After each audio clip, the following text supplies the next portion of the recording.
현재 태국의 대학교 학생들은 이상한 행동을 보이고 있습니다. 이들은 태국 정부의 결정에 무조건적으로 신뢰를 하면서 현재 상황을 파악 못하고 있는데요. 이러한 상황을 본 외국인은 큰 충격을 받게 됩니다. 그리고 의미심장한 이야기를 하게 되는데요.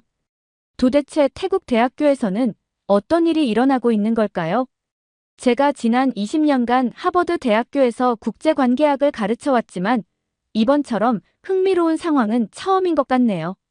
제 이름은 앤더슨입니다. 아시아 국제관계 전문가로서 태국 방콕의 명문대학에서 특별 강의를 맡게 되었어요. 사실 이 강의는 원래 한국의 유명한 교수님이 맡으실 예정이었죠.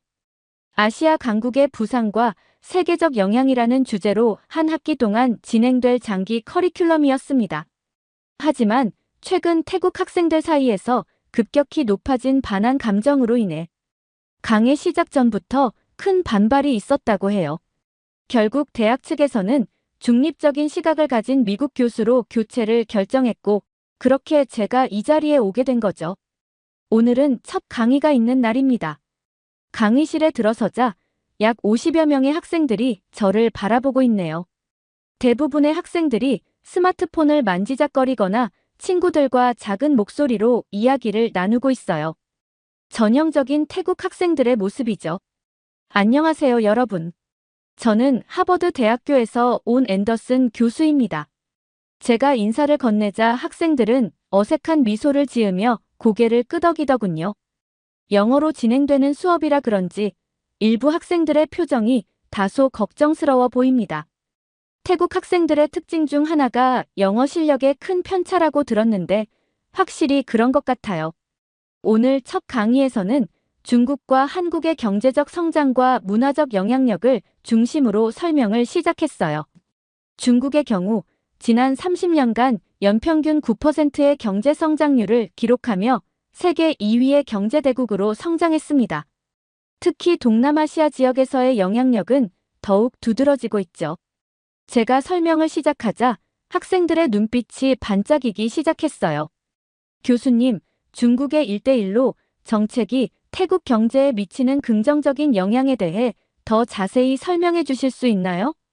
앞줄에 앉은 여학생이 손을 들고 질문했습니다. 이어서 다른 학생들도 중국의 투자 정책, 문화 교류, 관광 산업 발전 등에 대해 연이어 질문을 던졌죠. 그러다 화제를 한국으로 돌렸습니다. 한국은 1960년대 이후 눈부신 경제 성장을 이루며 특히 반도체, 스마트폰, 자동차 산업에서 세계적인 경쟁력을 갖추게 됐습니다. 더불어 K-팝과 한류 문화는 전 세계적으로. 제 설명이 채 끝나기도 전에 교실 뒤쪽에서 한 남학생이 손을 번쩍 들었어요. 교수님, 그게 다 맞는 말일까요? 한국은 자국의 이익만을 추구하면서 다른 나라들을 무시하고 있어요. 특히 우리 태국 사람들에 대한 태도를 보세요. 순식간에 강의실의 분위기가 차가워졌습니다. 학생들의 표정이 굳어지고 몇몇은 고개를 절레절레 흔들기 시작했어요. 특히 제가 한국의 문화산업 성장과 소프트 파워를 설명하려 할 때마다 학생들은 불편한 기색을 숨기지 않았습니다. 우리나라의 전통 문화를 모방하면서도 인정하지 않잖아요.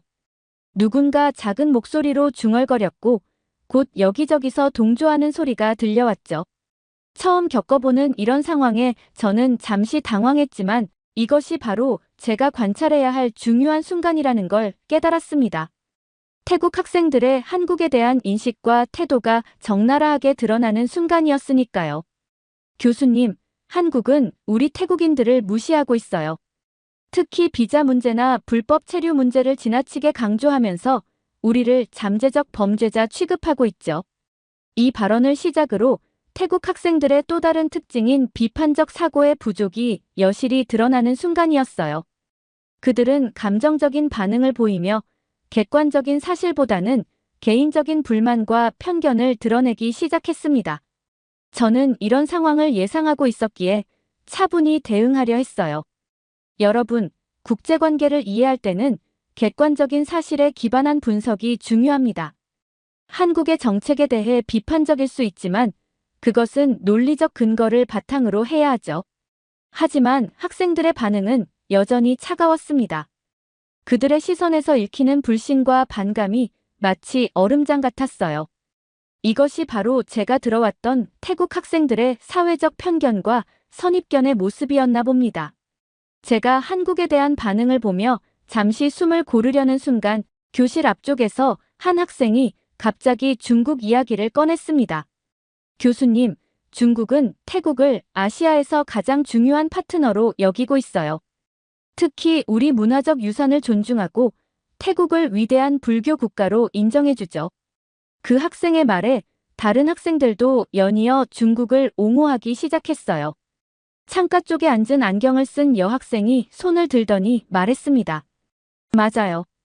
중국 관광객들이 우리 경제를 살리고 있잖아요. 솔직히 중국이 없으면 태국 관광업은 무너질 거예요. 그 말에 다수의 학생들이 고개를 끄덕이는 게 보였습니다. 뒷자리에서는 또 다른 의견이 나왔어요. 중국은 우리가 요청하는 모든 경제 협력을 적극적으로 지원해주는데 한국은 항상 조건을 달고 자기들 이익만 챙기잖아요. 그러다 갑자기 한국에 대한 비난이 쏟아지기 시작했습니다. 한 학생이 격앙된 목소리로 말했어요. 한국은 우리 태국 음식이랑 패션을 베끼면서도 인정하지 않아요. 그러고도 자기들이 원조인 것처럼 행동하죠. 그 말이 끝나기가 무섭게 다른 학생이 거들었습니다. 맞아요. 한국 드라마랑 음악이 우리 전통 문화를 다 잠식하고 있어요. 그들은 우리의 전통을 지우려고 해요. 교실 맨 뒤에서는 더 날카로운 비판이 나왔습니다.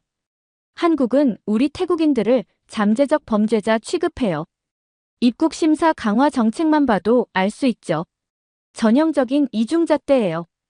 이런 일방적인 비난과 편향된 시각을 보며 저는 오늘 강의가 예상보다 훨씬 더 도전적인 과제가 될 것임을 직감했습니다. 특히 학생들의 중국에 대한 맹목적인 신뢰와 한국에 대한 근거 없는 비난의 대비가 너무나 극명했어요. 이것이 바로 제가 다뤄야 할 핵심 문제라는 걸 깨달았습니다. 강의실의 긴장된 분위기 속에서 한 학생이 갑자기 현 정부 정책에 대한 이야기를 꺼냈습니다. 교수님, 우리 패통탄 친나와 총리님의 친중 경제 정책에 대해서는 어떻게 생각하시나요? 이 질문에 다른 학생들의 시선이 일제히 저를 향했어요. 그들의 눈빛에서 현 정부의 정책을 지지하는 강한 의지가 느껴졌습니다. 총리님께서는 태국을 아시아 관광의 허브로 만들겠다고 하셨어요. 특히 중국 관광객 유치에 중점을 두시는 게 정말 현명한 판단이라고 생각해요. 앞줄의 한 학생이 자신감 넘치는 목소리로 말했습니다. 그러자 다른 학생들도 연이어 의견을 내놓기 시작했어요. 맞아요. 한국 관광객들은 얼마 되지도 않는데 중국 관광객들은 우리 경제를 실제로 지탱하고 있잖아요. 방콕 시내만 봐도 중국인 관광객들이 얼마나 많은지 알 수 있죠. 교실 한쪽에서는 또 다른 의견이 나왔습니다. 한국은 자기들끼리만 고급스러운 관광을 하려고 해요. 하지만 중국은 태국의 모든 면을 인정하고 즐기죠. 길거리 음식부터 전통시장까지 우리의 모든 것을 존중해주는 거예요. 이런 학생들의 일방적인 시각을 듣고 있자니 제가 반드시 개입해야 할 때가 왔다고 판단했습니다. 여러분, 잠시 생각해봅시다. 한 국가에 과도하게 의존하는 것이 과연 건강한 경제 발전 방향일까요? 특히 중국과 같은 강대국과의 관계에서는 균형 잡힌 시각이 매우 중요합니다. 제 말에 몇몇 학생들이 불편한 기색을 드러냈어요. 한 학생이 즉각 반박했습니다. 하지만 교수님, 중국은 우리 태국을 진정으로 이해하는 유일한 나라예요. 그들은 우리의 문화와 전통을 존중하면서도 경제적으로 도움을 주고 있잖아요. 저는 이 기회를 놓치지 않고 더 깊은 토론을 이끌어내려 했습니다. 경제적 협력이 문화적 이해를 의미하진 않습니다. 오히려 경제적 의존도가 높아질수록 더 신중한 접근이 필요하죠. 역사적으로 봤을 때 강대국에 대한 과도한 의존은 종종 예상치 못한 문제를 초래했어요. 하지만 학생들은 여전히 제 말을 받아들일 준비가 되어 있지 않아 보였습니다. 그들의 표정에서는 현 정부의 정책에 대한 강한 신뢰와 중국에 대한 맹목적인 기대가 읽혔어요. 교수님, 우리는 실용적인 선택을 하는 거예요. 중국은 지금 세계에서 가장 큰 영향력을 가진 나라잖아요. 그들과 협력하는 게 우리에게 가장 이익이 되는 길이라고 생각해요. 한 학생이 단호하게 말했습니다. 저는 깊은 한숨을 내쉬며 학생들을 바라봤습니다. 여러분, 제가 최근 방콕의 유명 관광지들을 둘러보며 현지 상인들과 이야기를 나눌 기회가 있었어요. 그들이 들려준 이야기는 여러분의 생각과는 조금 다를 수 있겠네요. 교실은 잠시 조용해졌습니다. 학생들의 시선이 저에게 고정됐어요. 우앗 아룬 사원 근처에서 20년간 기념품 가게를 운영하신 한 상인분은 최근 몇 년 사이 장사를 그만둘까 고민하고 계시더군요. 중국 관광객들의 지나친 가격 흥정이 주된 이유였죠. 심지어 이미 터무니없이 낮은 가격을 제시하고도 물건에 흠집을 내거나 하는 경우도 있다고 해요. 한 학생이 불편한 듯 몸을 움직였지만 저는 계속 이야기를 이어갔습니다. 카오산 로드의 한 식당 주인은 더 심각한 이야기를 들려주셨어요. 중국 단체 관광객들이 음식을 바닥에 흘리고 식당 앞에서 큰 소리로 떠들며 심지어는 길거리에 침을 뱉는 일도 빈번하다고 합니다. 얼마 전에는 한 중국인 관광객이 길거리에서 아이에게 대변을 시키는 일까지 있었다고 하더군요. 방콕 시내 한 유명 사원의 스님께서는 중국 관광객들이 종교적 공간에서의 예의를 지키지 않는 것에 대해 우려를 표하셨어요. 사진 촬영이 금지된 구역에서 계속 사진을 찍거나 성스러운 불상 앞에서 부적절한 포즈로 사진을 찍는 일이 비일비재하다고 하시더군요. 반면에 제가 만난 태국 상인들은 한국 관광객들의 매너에 대해서는 상당히 긍정적인 평가를 하더군요. 식당에서는 음식을 깔끔하게 먹고 사원에서는 예의 바르게 행동하며 특히 현지 문화를 존중하려 노력한다고 해요. 그때 교실 중앙에 앉은 한 남학생이 손을 들었습니다. 교수님, 하지만 중국 관광객들도 점점 나아지고 있어요. 패통탄 총리님께서도 말씀하셨듯이 중국은 변화하고 있고 우리는 그들의 잠재력을 믿어야 해요. 다른 여학생이 거들었습니다. 맞아요. 중국 정부가 자국민들의 해외여행 매너 교육을 강화하고 있다고 들었어요. 시간이 지나면 분명 더 나아질 거예요. 그리고 무엇보다 그들의 규모가 크잖아요. 한국 관광객들이 아무리 매너가 좋다고 해도 숫자가 너무 적어요. 저는 고개를 절레절레 저었지만 학생들은 마치 약속이라도 한 듯 중국에 대한 맹목적인 기대를 쏟아냈습니다. 총리님의 선택은 틀리지 않았을 거예요. 중국은 우리의 미래예요. 지금은 좀 부족한 점이 있을 수 있지만 곧 달라질 거예요. 한 학생이 지나치게 낙관적인 전망을 내놓았습니다. 이런 반응을 보며 저는 이 학생들이 가진 시각이 단순한 개인적 견해가 아닌 태국 사회 전반에 깊이 뿌리박힌 인식이라는 것을 깨달았어요. 특히 젊은 세대들이 중국의 경제적 영향력에 매료되어 그들과의 관계에서 발생할 수 있는 잠재적 위험성을 간과하고 있다는 점이 우려됐습니다. 하지만 동시에 이것이 바로 제가 이곳에서 가르쳐야 할 가장 중요한 주제라는 것도 분명해졌어요. 국제관계에서 균형 잡힌 시각과 비판적 사고의 중요성을 어떻게 하면 효과적으로 전달할 수 있을지 깊이 고민하게 되는 순간이었습니다. 여러분, 우리가 현재 상황을 좀 더 객관적으로 살펴볼 필요가 있을 것 같네요. 최근 방콕 상공회의소와 태국 관광청의 보고서를 보면 흥미로운 통계가 나와 있어요. 학생들의 시선이 저에게 집중됐습니다. 한국인 관광객 1인당 평균 소비액이 중국인 관광객보다 약 30% 더 높다는 사실을 알고 계신가요? 특히 고급 호텔, 레스토랑, 스파 등 고부가 가치 관광 상품의 주요 소비층이 한국인 관광객들이었죠. 한 학생이 의아한 표정을 지었습니다. 하지만 교수님, 숫자가 중요하지 않나요? 물론 숫자도 중요합니다. 하지만 2019년 이후 태국 관광 전성기를 기억해 보세요. 당시 한국인 관광객들은 방콕과 푸켓을 중심으로 안정적인 관광 수입을 창출했어요. 그들은 단순히 관광지를 둘러보는 것을 넘어서 태국의 문화를 이해하고 존중하려 노력했죠. 저는 잠시 말을 멈추고 슬라이드를 넘겼습니다. 더 중요한 것은 경제적 파급 효과예요. 최근 반한 감정으로 인해 여러 한국 기업들이 태국에서 철수하거나 투자를 축소했다는 사실을 아시나요?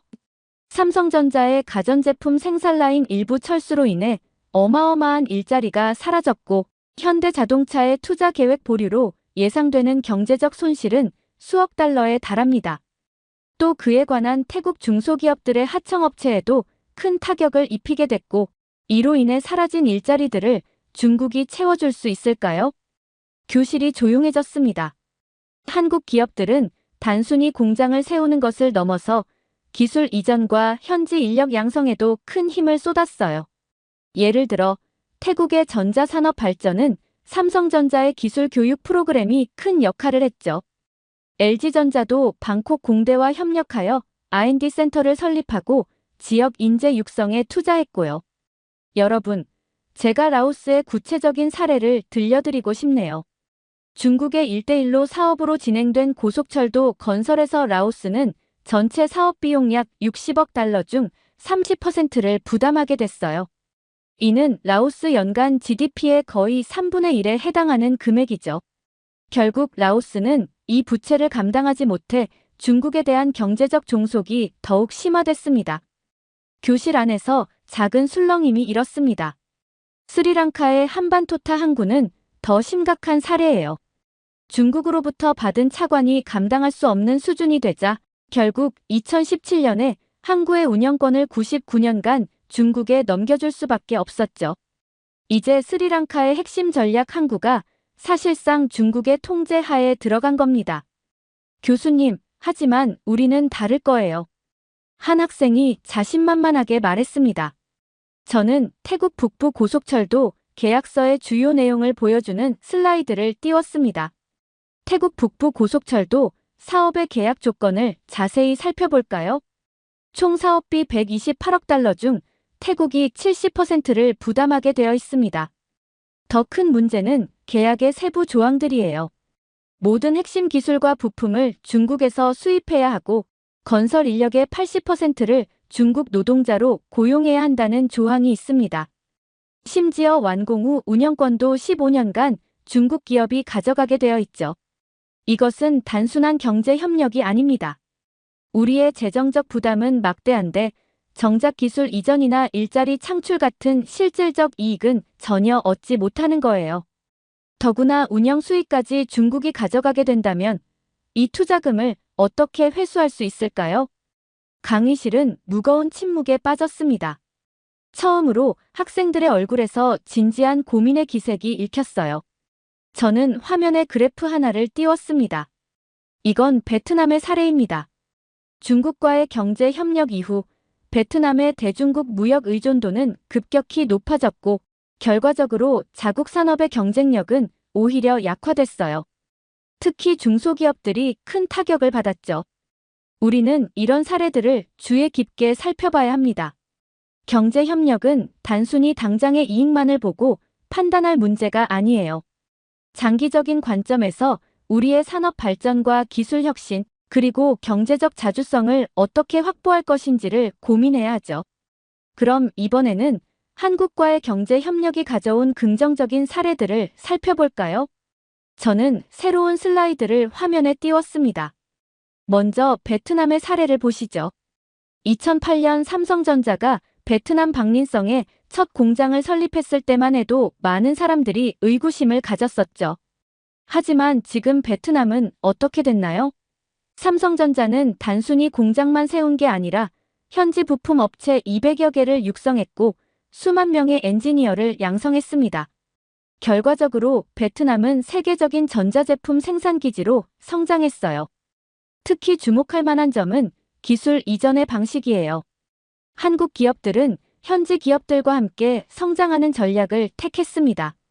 예를 들어 현대자동차는 베트남에 진출하면서 현지 자동차 부품 업체들에게 품질 관리 시스템과 생산 기술을 전수했어요.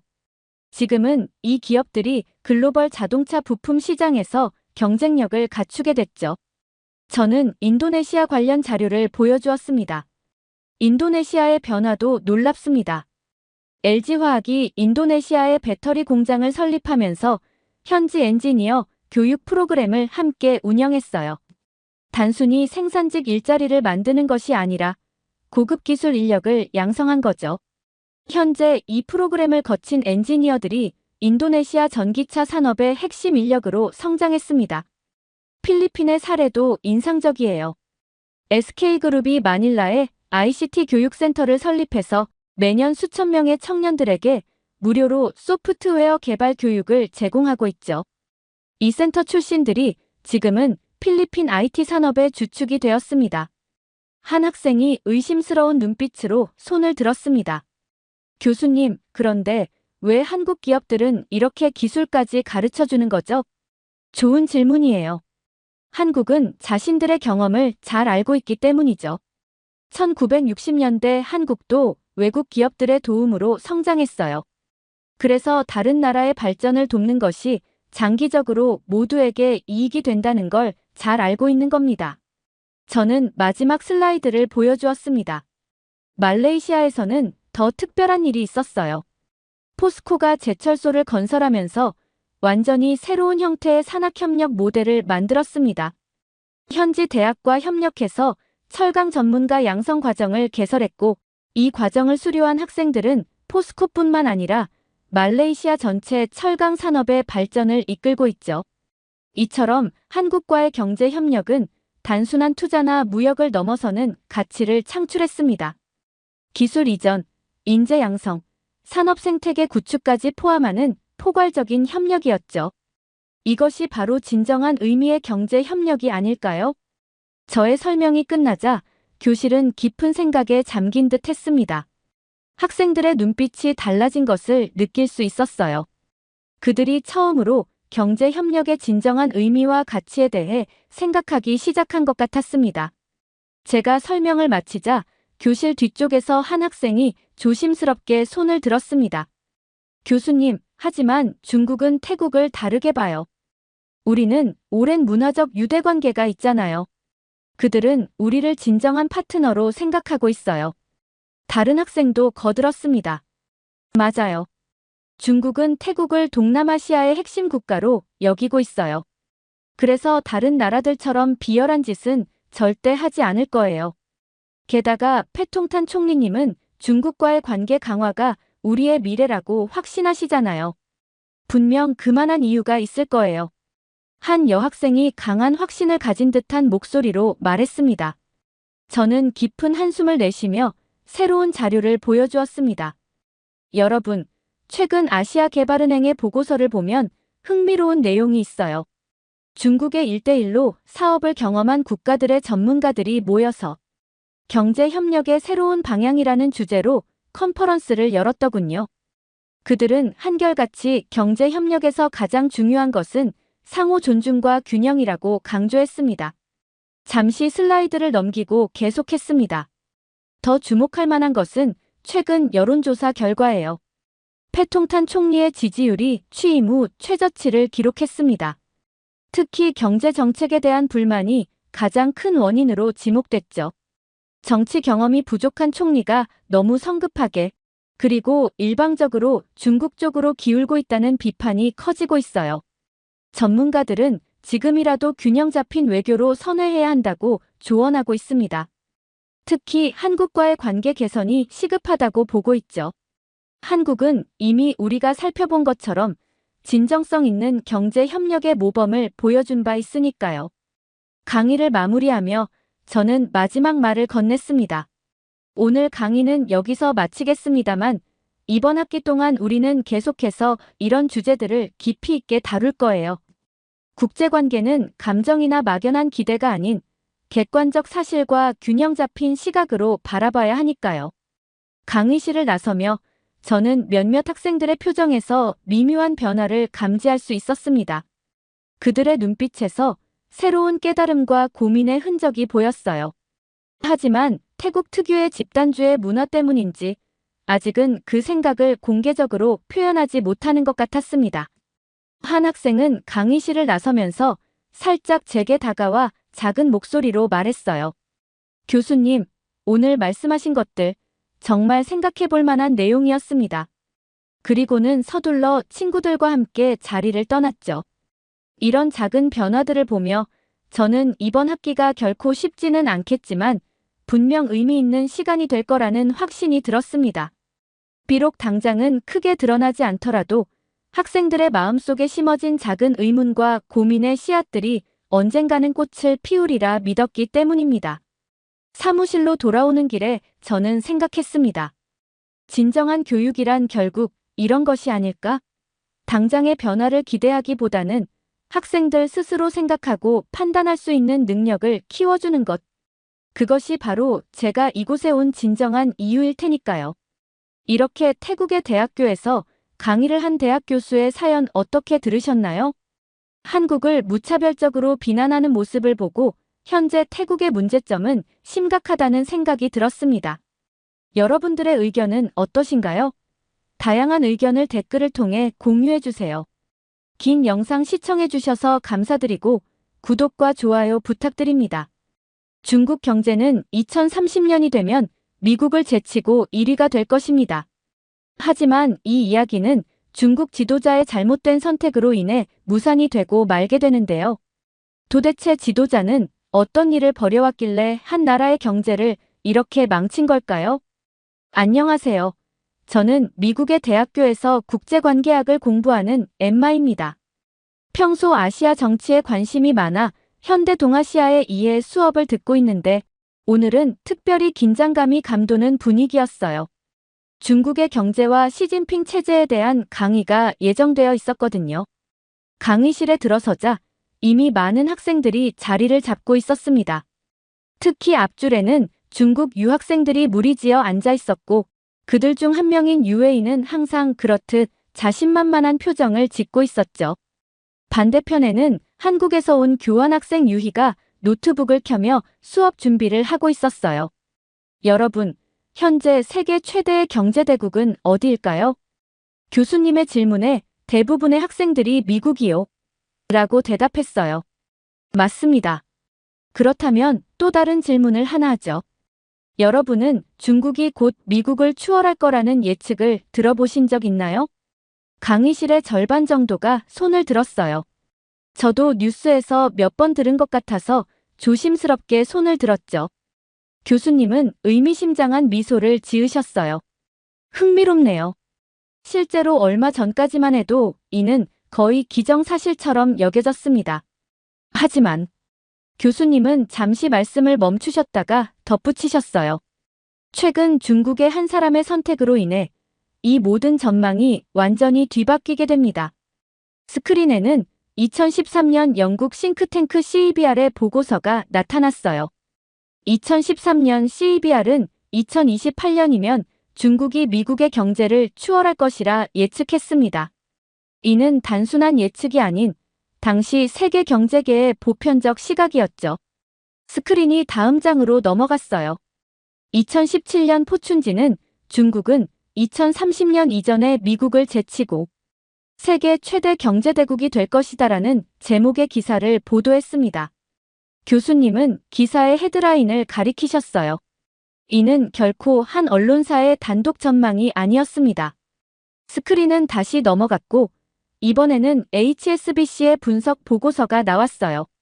세계 최대 은행 중 하나인 HSBC는 2019년까지도 중국의 급격한 성장세가 계속될 것이라 전망했다고 해요. IMF의 자료도 이어서 등장했죠. 국제통화기금도 비슷한 분석을 내놓았습니다. 심지어 세계적인 회계감사 기업 PwC까지도 중국의 부상을 기정사실로 받아들였죠. 교수님은 잠시 멈추셨다가 마치 극적인 반전을 예고하듯 말씀하셨어요. 그러나 2024년 현재 스크린에는 충격적인 숫자들이 나타났어요. 중국의 3분기 GDP 성장률은 4.6%입니다. 2007년 14%를 기록했던 것과 비교하면 놀라운 하락이죠. 그때였어요. UAE가 갑자기 손을 들더니 말을 꺼냈죠. 교수님, 4.6%도 충분히 높은 성장률 아닌가요? 미국이나 한국 같은 나라들은 2%도 안 되는데 중국은 여전히 높은 성장을 보이고 있잖아요. 잠시 정적이 흐르는가 싶더니 한국 학생 유희가 차분하게 대답했어요. 성장률은 경제 발전 단계에 따라 다르게 해석해야 해요. 많은 경제 전문가들은 중국의 실제 성장률이 공식 발표보다 훨씬 낮은 1에서 2% 수준일 것으로 추정하고 있어요. 게다가 이미 선진국인 한국과 단순 비교하는 것은 적절하지 않습니다. 교수님께서 고개를 끄덕이시며 새로운 슬라이드를 보여주셨어요. CEBR의 전망 수정 과정을 보면 더욱 흥미롭습니다. 처음에는 2028년, 그 다음엔 2030년, 이제는 2037년으로 계속해서 뒤로 미뤄지고 있어요. 심지어 일부 전문가들은 추월 자체가 불가능할 수도 있다고 말하고 있죠. 교수님은 이번에는 하버드대 로런스 서머스 교수의 최근 인터뷰 내용을 보여주셨어요. 서머스 교수는 현재 중국의 상황이 과거 두 가지 역사적 사례와 매우 유사하다고 지적합니다. 스크린에는 1960년대 소련의 모습이 나타났어요. 1960년대 소련은 연 7%가 넘는 경제 성장률을 기록하며 미국을 곧 추월할 것으로 예측됐습니다. 당시 니키타 흐루쇼프 서기장은 우리는 너희들을 따라잡고 추월할 것이다라고 선언했죠. 하지만 실제로는 어떻게 됐나요? 교수님은 잠시 멈추셨다가 계속하셨어요. 과도한 군비 경쟁과 비효율적인 계획 경제로 인해 소련 경제는 점차 침체되었고 결국 1991년 붕괴를 맞이했습니다. 다음으로 1990년대 일본의 이미지가 스크린에 떴어요. 일본의 사례는 더욱 극적입니다. 1980년대 후반, 많은 전문가들은 21세기에는 일본이 세계 최대 경제대국이 될 것이라 예측했어요. 부동산 가격이 천정부지로 치솟았고 일본 기업들은 전 세계를 사들이고 있었죠. 심지어 도쿄 제국 호텔 부지의 가치가 캘리포니아주 전체 부동산 가치와 맞먹는다는 말까지 나왔습니다. 하지만 1991년 버블이 붕괴되면서 어떻게 됐나요? 일본은 이른바 잃어버린 30년이라는 장기 침체에 빠져들게 됩니다. 부동산 가격은 폭락했고 많은 기업들이 무너졌죠. 교수님의 목소리가 한층 진지해졌어요. 서머스 교수가 중국의 현재 모습에서 이 두 사례의 그림자를 보고 있는 이유가 바로 여기에 있습니다. 기업 활동에 대한 공산당의 과도한 관여, 부동산 시장의 거품, 그리고 급격한 인구 고령화. 이 모든 요소들이 과거 소련과 일본의 실패를 떠올리게 하는 거죠. UAE의 얼굴이 굳어지는 게 보였어요. 교수님은 계속해서 설명하셨죠. 중국의 이러한 전망 수정의 배경에는 여러 구조적인 문제들이 있습니다. 부동산 시장의 위기, 청년 실업률 증가, 그리고 무엇보다 정부의 과도한 시장 개입이 큰 영향을 미치고 있죠. 이러한 경제적 변화의 근본적인 원인을 이해하기 위해서는 현재 중국의 최고 지도자인 시진핑의 권력 장악 과정을 살펴볼 필요가 있습니다. 스크린에는 젊은 시절의 시진핑 사진이 나타났어요. 시진핑은 중국 공산당의 혁명 원로인 시중신의 아들로 태어났습니다. 하지만 그의 어린 시절은 순탄치 않았죠. 문화 대혁명 시기에 아버지가 체포되면서 시진핑은 매우 어려운 청소년기를 보내야 했습니다. 태자당이라 불리던 다른 고위층 자제들과 달리 그는 농촌에서 7년간의 힘든 시절을 보냈죠. 하지만 1978년 아버지 시중신이 덩샤오핑에 의해 복권되면서 상황은 완전히 바뀌었습니다. 시진핑은 상하이를 비롯한 여러 지방 정부에서 경험을 쌓으며 정치적 기반을 다졌고 결국 2012년 11월 당 총서기와 중앙군사위원회 주석이 되었죠. 그때 UAE가 또다시 손을 들었어요. 교수님, 시진핑 주석은 부패와의 전쟁을 통해 중국을 더 깨끗한 나라로 만들었잖아요. 교수님은 의미심장한 미소를 지으셨어요. 표면적으로는 그렇게 보일 수 있습니다. 하지만 시진핑의 반부패 운동은 두 가지 날을 가진 칼이었죠. 실제 부패 척결도 있었지만 이를 통해 정적들을 제거하는 수단으로도 활용되었습니다. 스크린에는 새로운 통계 자료가 나타났어요. 특히 주목할 점은 장점인 시대의 불문율이었던 정치국 상무위원 불처벌 원칙을 깨뜨렸다는 거예요. 이전에는 상상도 할 수 없었던 일이었죠. 유희가 조용히 질문을 던졌어요. 그렇다면 반부패 운동은 정치적 목적이 더 컸던 건가요? 정확한 지적입니다. 시진핑은 반부패를 명분으로 군부 내 세력들도 대대적으로 물갈이했습니다. 150명 이상의 고위 장성들이 이 과정에서 숙청되었죠. 동시에 자신의 측근들을 주요 요직에 배치하며 권력 기반을 탄탄히 다졌습니다. 이러한 과정을 통해 시진핑은 중국 현대사에서 유례없는 수준의 권력을 손에 넣게 됩니다. 마오쩌둥 이후 처음으로 이런 강력한 1인 지배체제가 확립된 거죠. 특히 주목할 만한 것은 군대 개편 방식입니다. 시진핑은 단순히 인사교체를 넘어 군사조직 체계 자체를 재편했어요. 기존의 7대 군구를 5대 전구로 개편하고 중앙군사위원회의 지휘체계를 강화했죠. 이를 통해 군부에 대한 장악력을 더욱 강화할 수 있었습니다.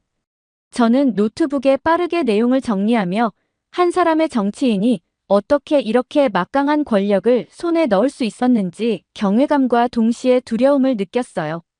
특히 반부패라는 명분으로 이뤄진 대규모 숙청이 마치 현대판 군주제를 만들어낸 것 같아 소름이 돋았죠. 교수님은 덧붙이셨어요. 이러한 권력 장악 과정은 시진핑 체제의 정책 방향과 깊은 연관이 있습니다. 특히 경제 정책과 대외 관계에서 큰 변화가 일어나게 되죠. 2018년은 중국 현대사에서 매우 중요한 전환점이 됩니다. 스크린에는 중국 헌법 개정안의 주요 내용이 나타났죠. 시진핑 신시대 중국 특색 사회주의 사상이 헌법에 명기되었습니다. 이는 1982년 현행 헌법 제정 이후 가장 큰 변화였죠. 그때였어요. 앞줄에 앉아있던 유웨이가 거침없이 손을 들었죠.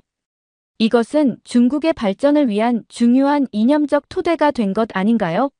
제가 알기로는 한국도 박정희 시대의 유신헌법을 통해 눈부신 산업화를 이룩했다고 들었는데요. 강력한 리더십이 있었기에 가능했던 거 아닌가요? 그때 유희가 천천히 일어났어요. 유신헌법은 우리 역사에서 가장 부끄러운 시기 중 하나예요. 산업화의 성과는 인정하지만 그 이면에는 수많은 인권 탄압과 민주주의의 후퇴가 있었어요. 무엇보다 중요한 건 우리는 그것을 극복하고 민주화를 이뤘다는 거예요. 유희는 잠시 숨을 고르더니 계속 말을 이어갔어요. 하지만 시진핑 주석은 어떤가요? 덩샤오핑 이후 중국이 이룩한 진보를 뒤로하고 오히려 마오쩌둥 시대로 퇴보하는 길을 선택했어요. 마오쩌둥 이후 처음으로 개인의 이름을 딴 사상을 헌법에 넣었다는 건 단순한 정책 변화가 아니라 개인 숭배로의 회귀를 의미하는 거예요. 이건 마치 우리가 유신헌법을 다시 부활시키자고 주장하는 것만큼이나 시대착오적인 일이에요. 유웨이의 얼굴이 붉어졌어요. 그가 뭔가 말하려고 했지만 유희의 논리 앞에서 쉽게 반박을 하지 못하는 것 같았죠. 교수님께서 고개를 끄덕이셨어요. 좋은 지적입니다. 더구나 시진핑은 여기서 그치지 않았죠. 같은 해에 국가주석 연임 제한 조항마저 삭제했습니다. 스크린에는 중국의 이전 지도체제와 현재의 차이점을 보여주는 도표가 나타났어요. 덩샤오핑 시대 이후 중국은 집단 지도체제를 통해 권력의 균형을 유지해왔습니다. 어떤 정책을 결정할 때도 당 내부의 다양한 의견을 수렴하는 과정이 있었죠. 하지만 시진핑 체제는 이러한 집단 지도체제를 완전히 해체했습니다. 현재는 시진핑과 그의 측근들만이 의사결정을 하는 구조로 바뀌었죠. 유웨이가 불편한 듯 자리에서 몸을 비틀었어요. 하지만 강력한 리더십이 때로는 필요하지 않나요? 빠른 의사결정과 효율적인 정책 집행을 위해서 유희가 다시 차분하게 말을 이어갔죠. 효율성이라는 명목으로 독재를 정당화할 순 없어요. 중국 특색 사회주의는 원래 덩샤오핑이 시장경제를 도입하면서 만든 개념이었죠. 하지만 시진핑식 사회주의는 사실상 개인 숭배와 일인 독재를 위한 도구가 된 것 같네요. 교수님은 화면을 넘기셨어요. 실제로 현재 중국의 정책 결정 과정을 보면 과거와 같은 토론과 견제는 찾아보기 어렵습니다. 정책 실수가 있어도 이를 지적하거나 수정을 요구하기가 매우 어려워졌죠. 저는 한 사람의 사상이 헌법에 기록되고 그 사람의 권력이 무제한으로 확대되는 과정이 너무나 비현실적으로 느껴졌어요. 교수님은 다음 슬라이드를 보여주셨어요. 이러한 권력 집중은 필연적으로 경제와 사회 전반에 큰 영향을 미치게 됩니다. 그 구체적인 영향과 결과에 대해 살펴보도록 하죠. 시진핑의 통치 이념을 상징하는 것이 바로 중국몽입니다. 교수님은 새로운 자료를 보여주셨어요. 2050년까지 미국을 넘어서는 세계 유일의 초강대국이 되겠다는 이 목표는 단순한 경제적 성장을 넘어 팍스 시니카를 실현하겠다는 의미를 담고 있죠. UAE의 눈이 반짝였어요. 중국의 위대한 부흥을 위한 꿈이잖아요. 이건 당연한 국가적 목표 아닌가요? 교수님은 고개를 저으셨어요. 표면적으론 그렇게 보일 수 있습니다. 하지만 실제 정책들을 살펴보면 국가 발전보다는 공산당 체제 유지에 초점이 맞춰져 있어요. 대표적인 예가 빅테크 기업들에 대한 규제입니다. 스크린에 한때 중국 최고의 부호였던 마윈의 모습이 나타났어요. 2020년 10월 24일 상하이에서 연설하는 장면이었죠. 여러분, 이날의 연설을 주목해주세요. 마윈은 이날 중국의 금융 규제 시스템이 혁신을 저해하고 있다고 비판했습니다. 특히 전당포 시대의 사고방식으로는 미래의 금융을 이끌 수 없다는 발언이 결정적이었죠. 교수님은 타임라인을 보여주셨어요. 이 발언 직후 마윈은 3개월간 공개석상에서 사라졌습니다. 그의 회사 엔트그룹의 역사적인 IPO는 상장 직전에 갑자기 중단됐죠. 당시 예상 기업 가치가 무려 370억 달러였다는 점을 감안하면 이는 단순한 규제 조치가 아니었어요. 스크린은 2021년의 뉴스 헤드라인으로 바뀌었어요. 알리바바에 대한 28억 달러, 한국 돈으로 약 4조 원에 달하는 사상 최대의 반독점법 벌금이 부과되었습니다. 이는 전년도 알리바바 순이익의 약 12%에 해당하는 규모였죠. 유희가 조용히 손을 들었어요. 결국 마윈은 몇 년 뒤에 나타나 공산당의 지도 아래 공동부유를 실현하자는 발언을 하고서야 다시 공개 활동을 할 수 있었어요. 이건 단순한 기업 규제가 아닙니다. 중국 최고의 기업가를 길들이기 위한 정치적 탄압이었죠. 마치 조선시대 상인들이 권력 앞에서 고개를 숙여야 했던 것처럼요. 교수님은 고개를 끄덕이셨어요. 더 중요한 건 이 사건 이후의 영향입니다. 다른 중국의 기업들은 어떻게 됐을까요? 텐센트, 바이두, 징둥 등 주요 기업들은 자발적으로 수십억 달러의 공동부유 기금 출연을 선언했죠. 공산당의 메시지는 분명했습니다. 너희들의 성공은 당의 허락하에 가능했다는 것이죠. 교수님은 계속해서 설명하셨어요. 게임 산업에 대한 규제도 마찬가지입니다. 청소년들의 게임 시간을 주말 3시간으로 제한하고 모든 사용자의 실명 인증을 의무화했죠. 표면적으로는 게임 중독 방지가 목적이었지만 실제로는 반공산당 정서 차단이 주요 목적이었다는 분석이 지배적입니다. 교수님은 이제 중국의 가장 심각한 문제를 설명하시려는 듯 목소리가 한층 무거워졌어요. 여러분, 빈 도시라는 말을 들어보셨나요? 스크린에는 마치 골목마다 유령이 살 것 같은 텅 빈 도시들의 항공 사진이 나타났어요. 이것이 현재 중국 부동산 시장의 실상입니다. 숫자들이 화면에 나타났어요. 현재 중국에는 맨해튼 면적의 6.6배, 정확히 3억 9,100만 평방미터의 미분양 주택이 있습니다. 이는 서울시 전체 면적의 약 2.3배에 해당하는 규모죠.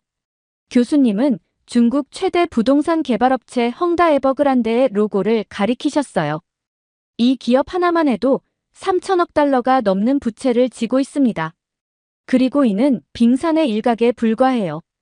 특히 충격적인 것은 GDP 비중이었어요.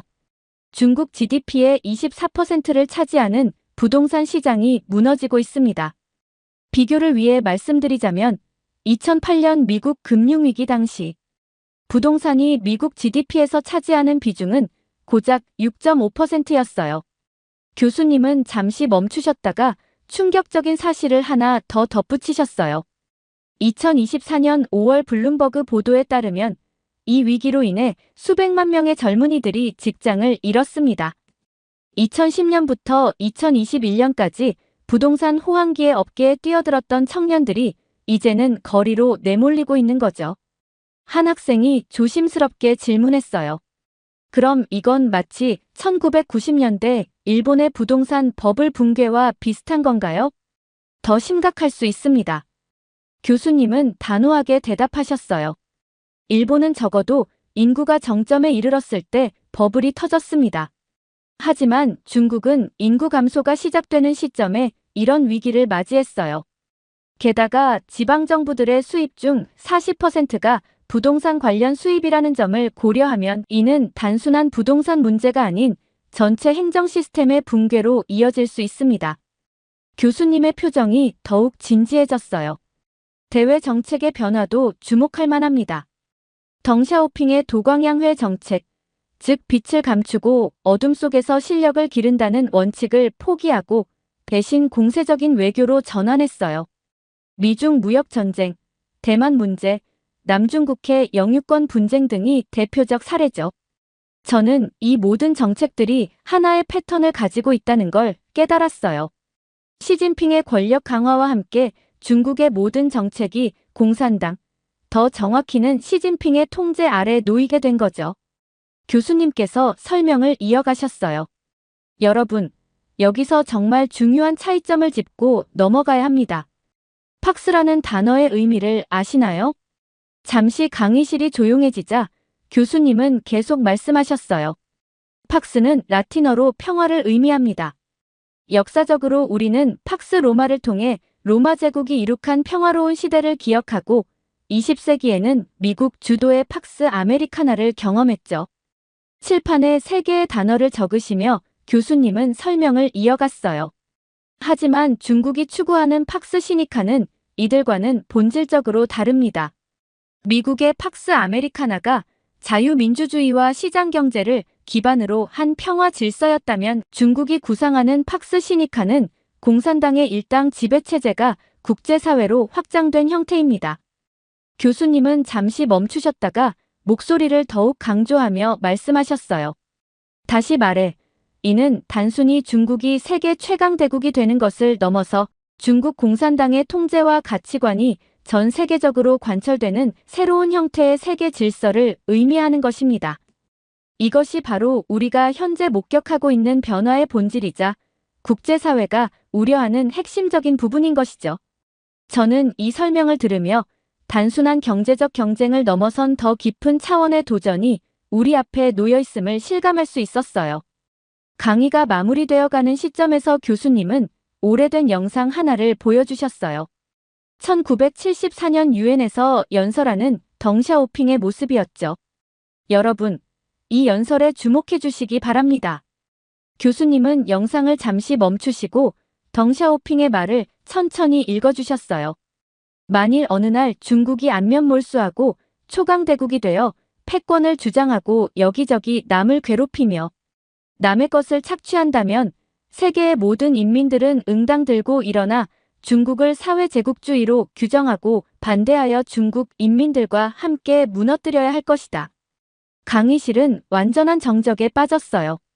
내내 자신감에 차있던 유웨이의 모습은 더 이상 찾아볼 수 없었고 그는 고개를 푹 숙인 채 아무 말도 하지 못했죠.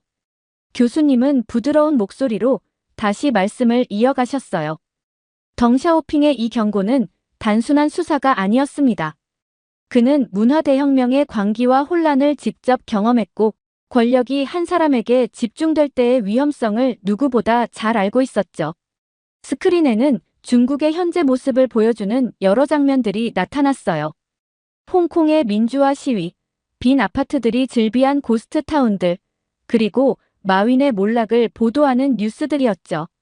현재 중국은 정확히 덩샤오핑이 우려했던 그 길을 걸어가고 있는 것처럼 보입니다.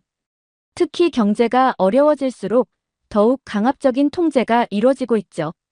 저는 옆자리의 유희를 바라봤어요. 그녀는 진지한 표정으로 노트북에 뭔가를 기록하고 있었죠.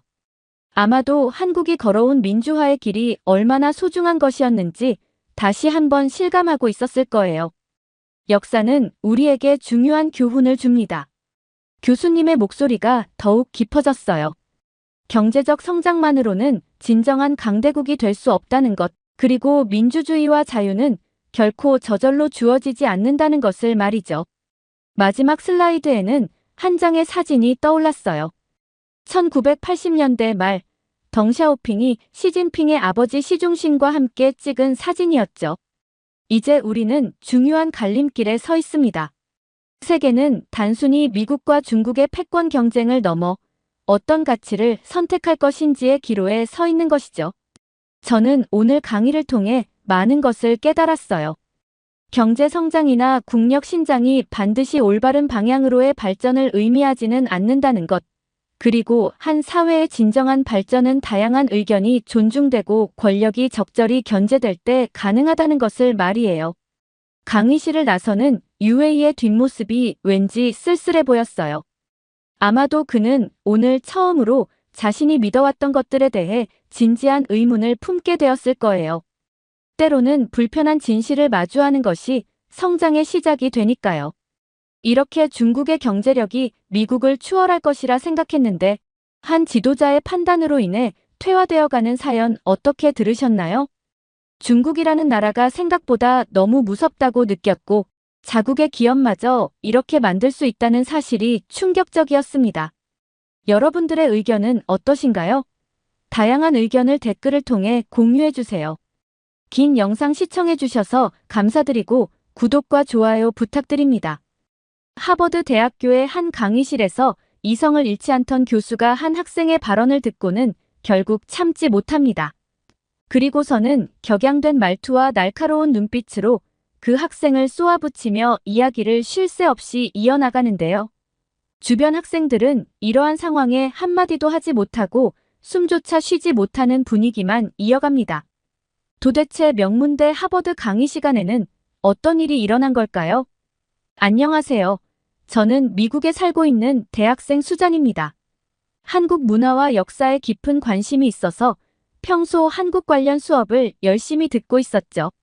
그러던 어느 날 한국에 대해 깊이 있는 연구를 하신 교수님이 특별 강연을 하러 학교에 오신다는 소식을 들었습니다. 강연 제목은 제국, 국가, 그리고 의로움이었어요. 강연 날짜가 다가오자 저는 설렘과 기대감으로 가득 찼습니다. 강연장에 도착하니 이미 많은 학생들로 북적였어요. 다양한 인종의 학생들이 있었지만 그 중에서도 아시아인 학생들의 비율이 확실히 높았던 것 같아요. 강의가 시작되고 교수님께서는 동아시아와 한국의 국가 개념에 대해 설명하기 시작하셨습니다. 여러분, 오늘 하버드에서 한국에 대해 강연하게 되어 영광입니다.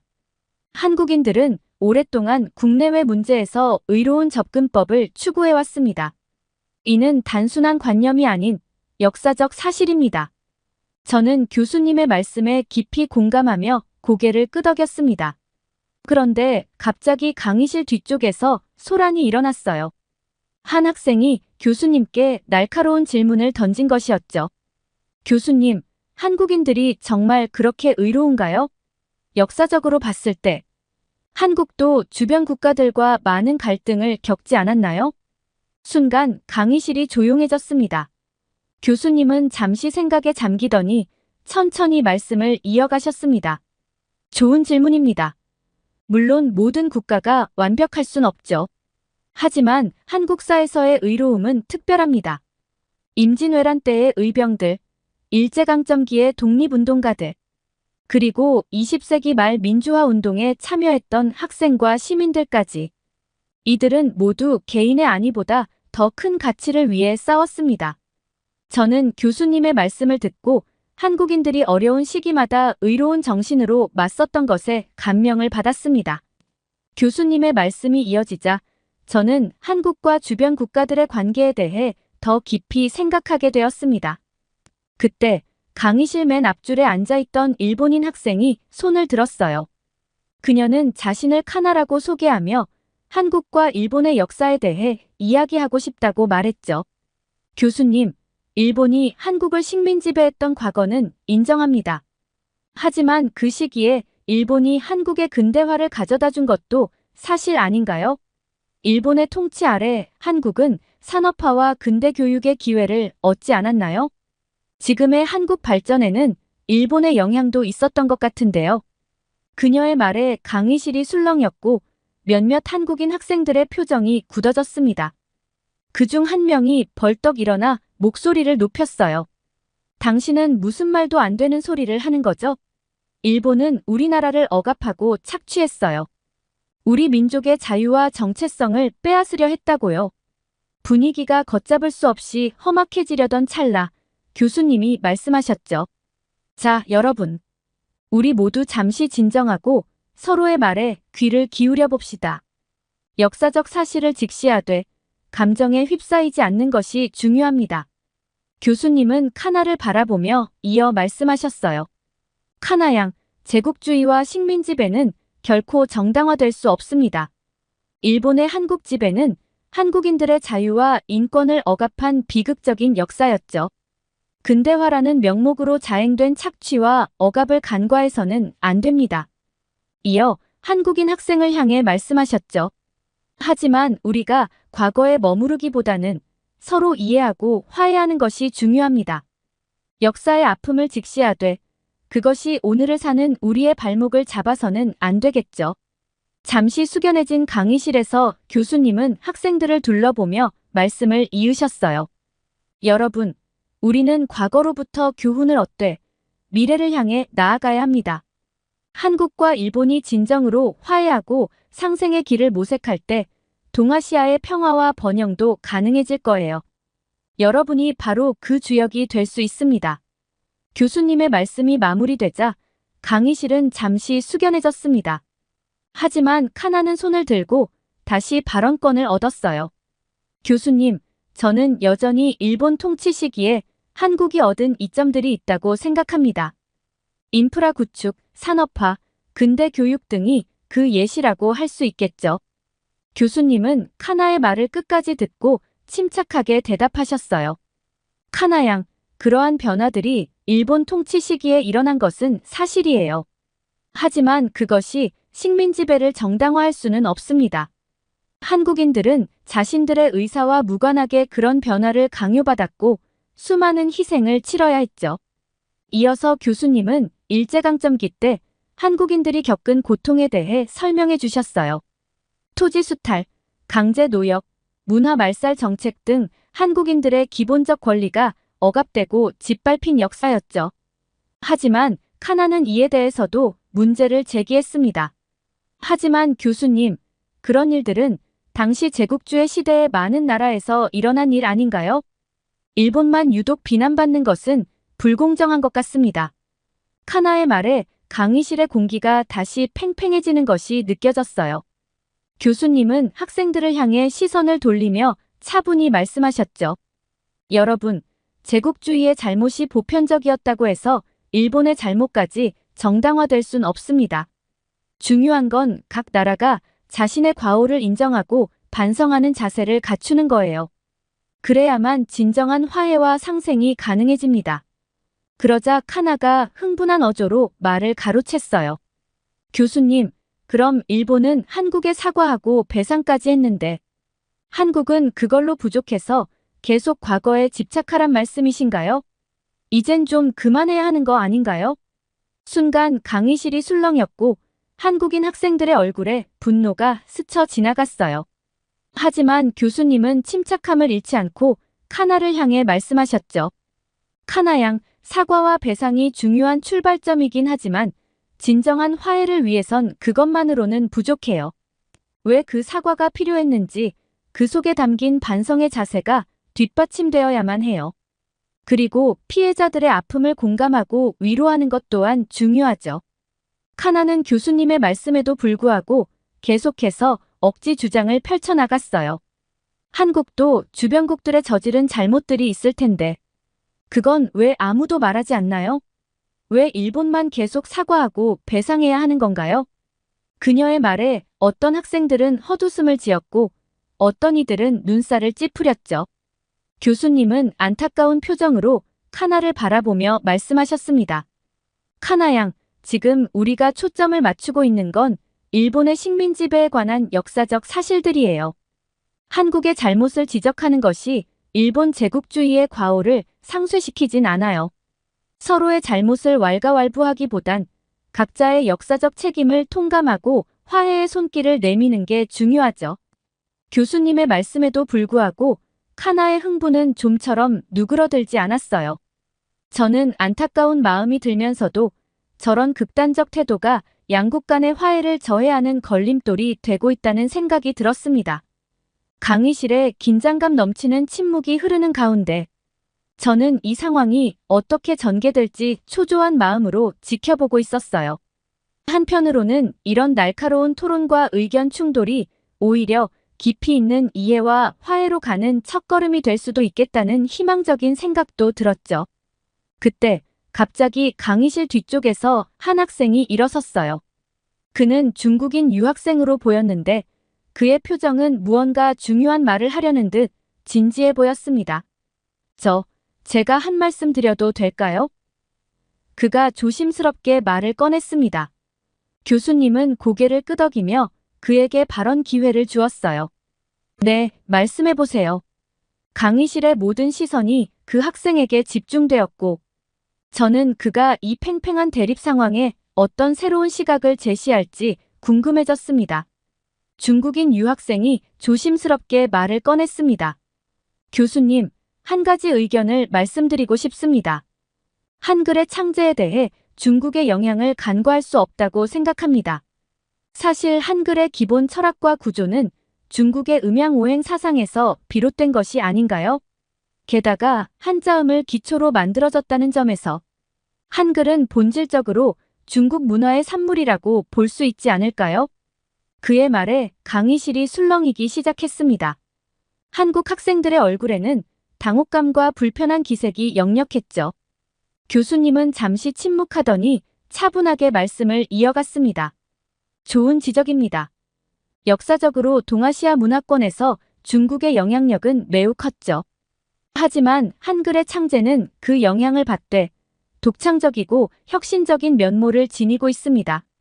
한글이 음양오행 사상의 영향을 받았다는 것은 사실이지만 그 철학을 바탕으로 완전히 새로운 문자 체계를 만들어냈다는 점이 중요합니다. 교수님은 칠판에 한글의 자음과 모음을 그리며 설명을 이어갔습니다.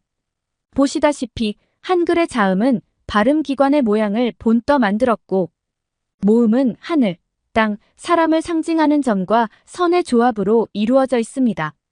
이는 세종대왕과 집현전 학자들의 독창적인 아이디어였죠.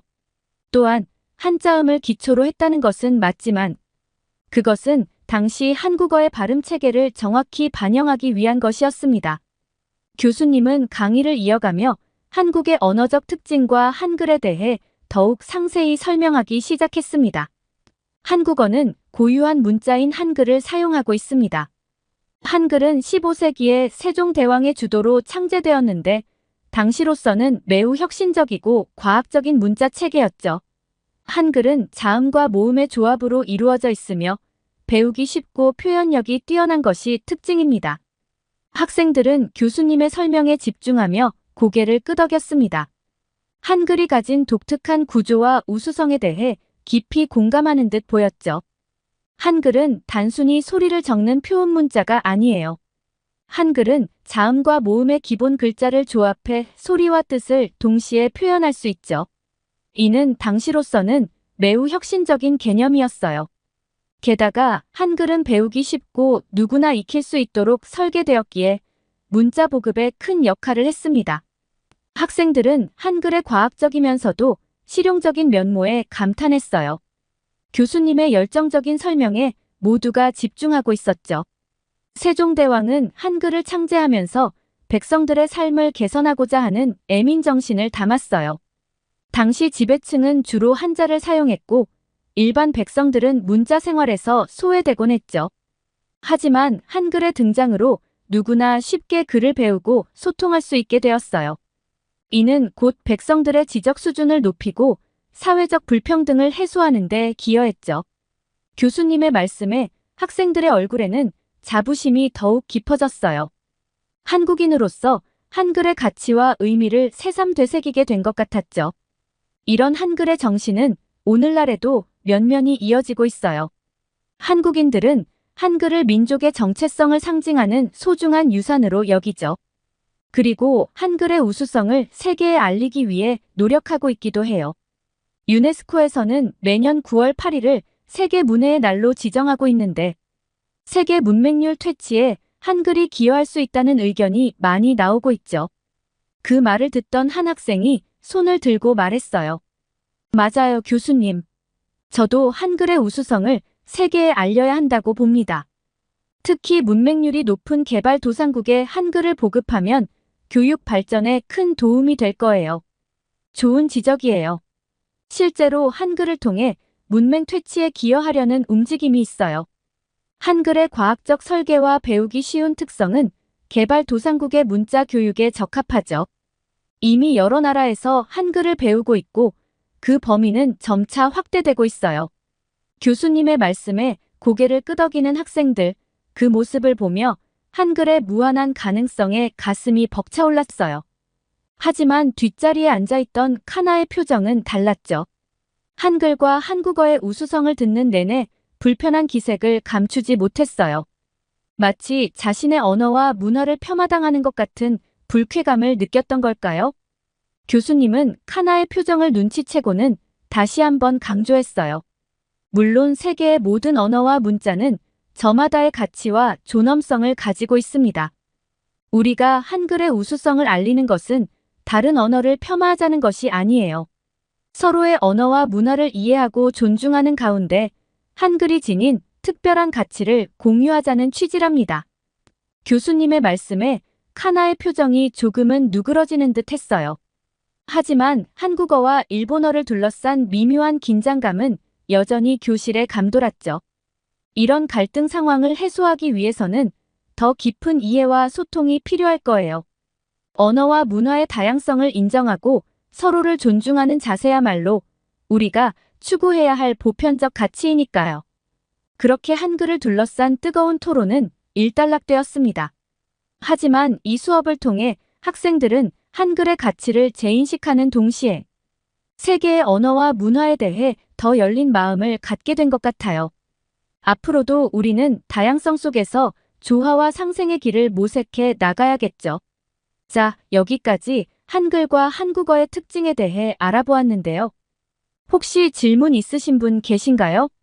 교수님의 말씀이 끝나자 강의실에는 잠시 침묵이 흘렀습니다. 그러다 누군가 손을 들었는데 다름 아닌 카나였어요. 아까부터 계속 반박하려는 듯 눈치를 살피던 그녀가 기회를 잡은 듯 벌떡 일어섰죠. 교수님의 표정이 살짝 어두워졌지만 이내 미소를 지으며 카나에게 말했어요. 네, 카나 학생. 질문이 있나 보군요. 말씀해보세요. 카나는 도전적인 어조로 입을 열었습니다. 교수님, 한국어가 그렇게 우수하다는 건 한국인들의 자화자찬이 아닌가요? 일본어도 한자를 사용하고 있고 중국 한자의 영향을 많이 받았는데 한국만 특별하다고 말씀하시는 게 이해가 안 됩니다. 교수님은 잠시 숨을 고르며 차분하지만 확신에 찬 목소리로 대답하기 시작했어요. 카나 학생, 당신의 질문은 매우 중요한 포인트를 짚고 있습니다. 먼저, 한국어의 우수성을 언급한 것은 결코 다른 언어들을 폄하하거나 한국어가 다른 언어보다 더 낫다고 주장하려는 의도가 아닙니다. 언어학자로서 저는 모든 언어가 고유의 가치와 독특한 역사를 지니고 있다고 믿습니다. 일본어, 중국어, 영어 등 세계의 모든 언어는 각자의 방식으로 아름답고 복잡하며 효율적입니다. 예를 들어 일본어의 경우 한자와 가나를 혼용하여 의미와 문법을 효과적으로 전달하는 독특한 시스템을 가지고 있죠. 중국어는 성조를 통해 의미를 구분하는 풍부한 의문 체계를 자랑합니다. 다만 한국어가 독특한 위상을 지닌다고 말씀드린 이유는 한글이라는 고유한 문자 체계 때문입니다. 한글은 15세기에 창제된 비교적 새로운 문자 체계로 그 설계 원리가 매우 과학적이고 체계적이에요. 자음은 발음기관의 모양을 본떠 만들었고 모음은 천지인 삼재의 철학을 바탕으로 제작되었죠. 이는 단순한 기호의 나열이 아니라 언어학적 원리와 철학적 사상이 결합된 결과물입니다. 더불어 한글은 표음 문자이면서도 모아쓰기를 통해 음절 단위로 표기할 수 있어 읽고 쓰기에 매우 효율적입니다. 유네스코에서도 한글의 과학성과 독창성을 인정하여 세종대왕 탄신 600주년을 기념하는 등 국제적으로도 그 가치를 인정받고 있습니다. 이러한 특성들이 한국어, 특히 한글에 독특한 위상을 부여한다고 말씀드린 것입니다.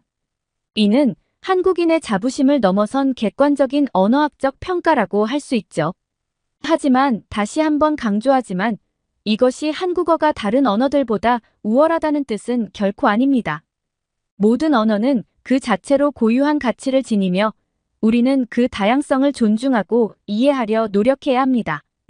교수님의 상세한 설명에 강의실은 다시 한번 숙연해졌습니다. 카나의 표정에 살짝 당황한 기색이 비쳤지만 곧 다시 반박을 이어갔어요. 하지만 한글이 그렇게 과학적이고 혁신적이라는 건 한국인들이 과장한 게 아닌가요? 결국 한자의 영향을 받아 만들어진 문자 아닌가요? 순간 강의실에 싸늘한 공기가 흘렀어요.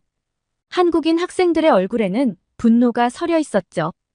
교수님도 언짢은 기색을 감추지 못한 채 답했습니다.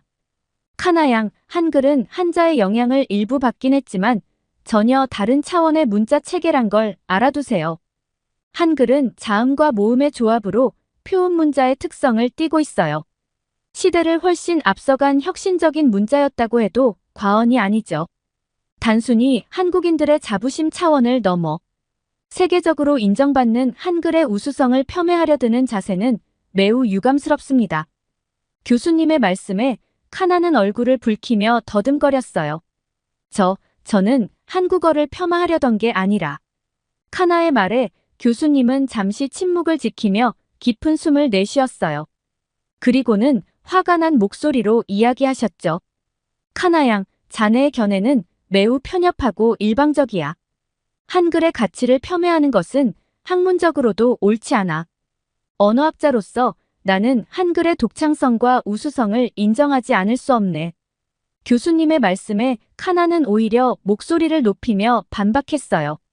한글이 그렇게 우수하다는 말씀이신데 그럼 왜 한국은 여전히 한자를 사용하고 있죠? 일본처럼 한자를 버리지 못하고 있잖아요. 결국 한글만으로는 부족하다는 증거 아닌가요? 순간 강의실이 술렁였어요. 다들 카나의 무례한 발언에 놀란 듯 했죠. 하지만 교수님은 흔들림 없는 태도로 대답했습니다. 카나양, 한국이 한자를 병기하는 것은 단순히 한글이 부족해서가 아니네.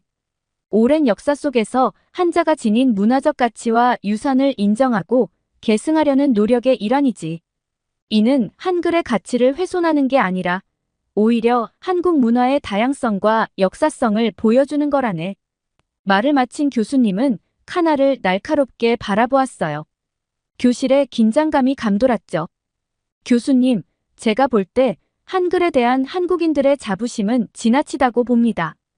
한글을 너무 신성시하는 게 아닌가요? 그건 역시 일종의 문화적 우월주의라고 할 수 있지 않을까요? 카나의 말에 교수님의 눈빛이 날카로워졌어요. 이런 식의 발언은 도를 넘은 것 같았죠.